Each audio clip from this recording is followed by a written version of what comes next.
What's up, guys, and welcome to my first ever YouTube video.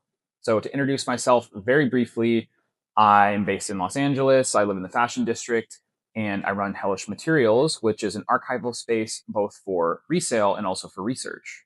The type of fashion I specifically focus on is both Belgian fashion and Japanese fashion, and the many fascinating points of intersection that they both have, specifically from the late 1980s all the way through the mid 2000s. So for today's video, I'm going to show 4 pieces that I've picked up recently that I've just been wearing a ton. These are not plugs or anything like that, just literally pieces I've really had on rotation. Also, I will show a few book pickups as well, one magazine, one actual publication, and then I will do a studio/apartment tour as well.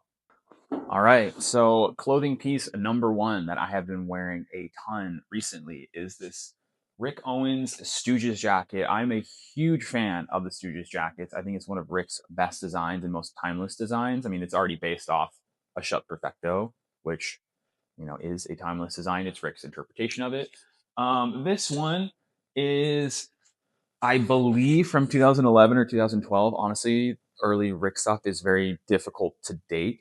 The product tags don't have any type of date indications on them as far as I'm aware. Could be wrong about that. So basically this is made out of it's a washed lamb leather. It's super, super thick. It honestly feels completely bulletproof. It's crazy.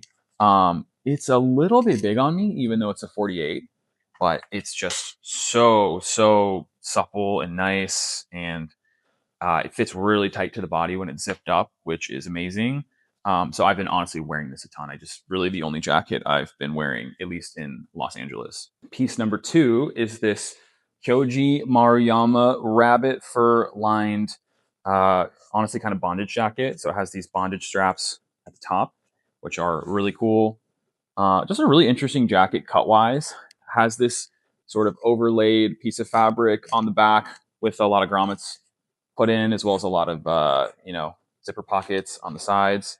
There's some modular elements on the back so you can adjust the fit, which I don't really do, but I just absolutely love this really luxurious rabbit fur on the inside. It is removable, but honestly, without the lining, it just doesn't really have as much oomph.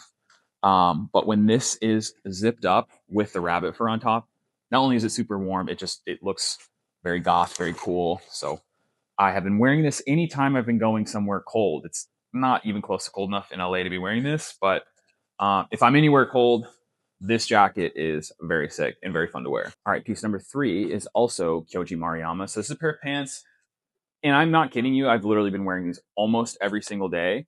They're kind of like an olive drab, similar pocket structures to the jacket I was showing you, but it has these insane cords, pull tabs throughout the pants. So it has a lot of modular different ways you can wear it and style it. I wear them normal. They already fit really well. But the thing about these is they have an extra long inseam. It's about 125 centimeters total length. So I'm a little bit taller. I'm 6 feet, so it's quite hard to find Japanese pants that are actually long enough to stack. But these fit so sick, and they have just a lot of cool details. Little leather patches on the back pockets, but unfortunately, the crotch is about to. You can see here the crotch is probably going to blow pretty soon because I've been wearing the absolute crap out of these. It's just the type of, it's the pants that I just throw on if I'm going to the grocery store. I just don't know what else to wear. I could not recommend these enough. So this designer, Kyoji Maruyama, is not the most well-known designer. I think he's pretty low-key. He started as a shoemaker in Japan in about 2002, 2003, but just really wacky patterns, really wacky cuts on his pieces. He uses a lot of leather, a lot of fur. I mean, he's a shoemaker, so leather is sort of his vocabulary that expanded into jackets and expanded into mostly outerwear. But I really recommend his shoes and I really recommend his jackets, and they're a very, very, very good price. All right, and the last one is kind of a two-parter, but basically these and Demeulemeester 5-pocket standard denim, I also keep on heavy rotation. But between the white and the black ones, honestly, they fit super, super well. They are new and Demeulemeester. I generally try to source only 90s or early 2000s and Demeulemeester, but these jeans are from 2023, and the white ones I'm wearing are from 2025. I will say one thing that the brand still continues to do quite well is the kind of wider, relaxed denim cuts. They just fit really well on body. They go with everything. They're not too wide, but they're definitely not skinny by any means. So it's a really, really nice cut that I generally try to stick to. Other than that, I really can't stand new and Demeulemeester. I think it's terrible, but the jeans are great. So I couldn't recommend them enough. All right. So first publication pickup that I will talk about is Fashion 2001 Landed. It's a two-part publication. The Dutch name is Mode 2001 Landed-Geland. So this is an incredible festival that took place in 2001 in Antwerp. It was curated by Walter van Beirendonck in collaboration with a few municipal organizations in Antwerp. So it was a citywide festival. It was 6 months.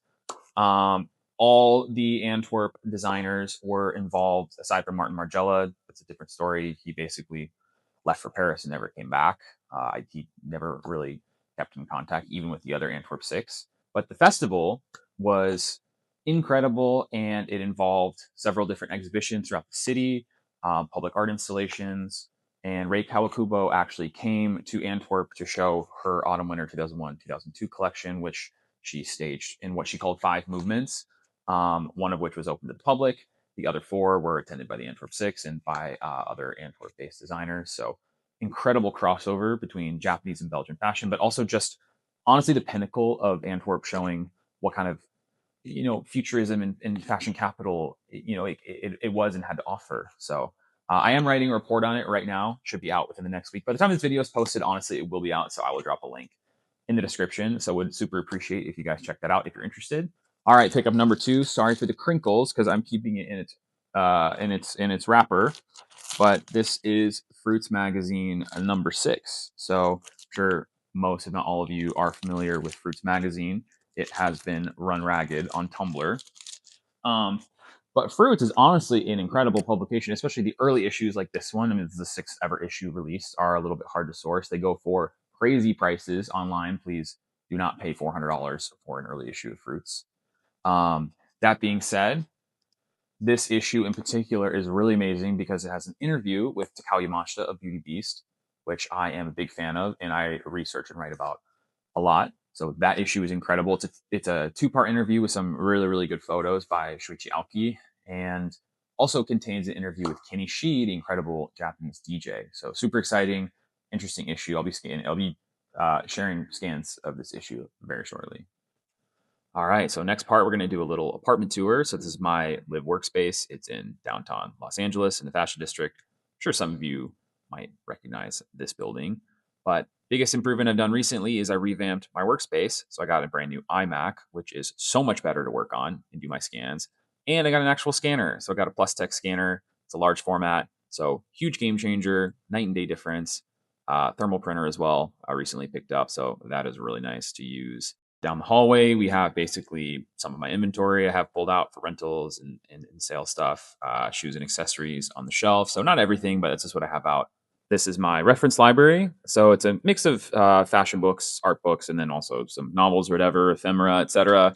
The top row is basically all my fashion reference books. So a lot of Belgian specific stuff, a few Japanese books in there as well. Art books on the lower 2 shelves. On the coffee table, I have a few things out. Rafstimann's Redux, I will specifically talk about in my next video, which is going to be my top 5 rarest books. So we will get into that. I keep my periodicals and magazines separated out to the side. So top row is going to be Gap Press Men. Bottom row is Mr. High Fashion, the absolute elite fashion archiving publication. And then regular high fashion and some other stuff over to the right of that. And last cool pickup I got recently was a real steamer, which I've been desperately in need of. So I got this really sick, old school, I think 1950s era Jiffy steamer. It has a full gallon tank, and then it has the actual metal head, the engraving, which is really, really, really cool. All right, so that about wraps it up for today. Thank you guys so much for watching. I really appreciate it. Please stay tuned and subscribe if you're interested in what I have coming soon. There will be a lot of research and new videos about Belgian and Japanese fashion, etc. And I'm really excited to share this with you guys. So please keep an eye on the channel. I very much appreciate it. Until next time.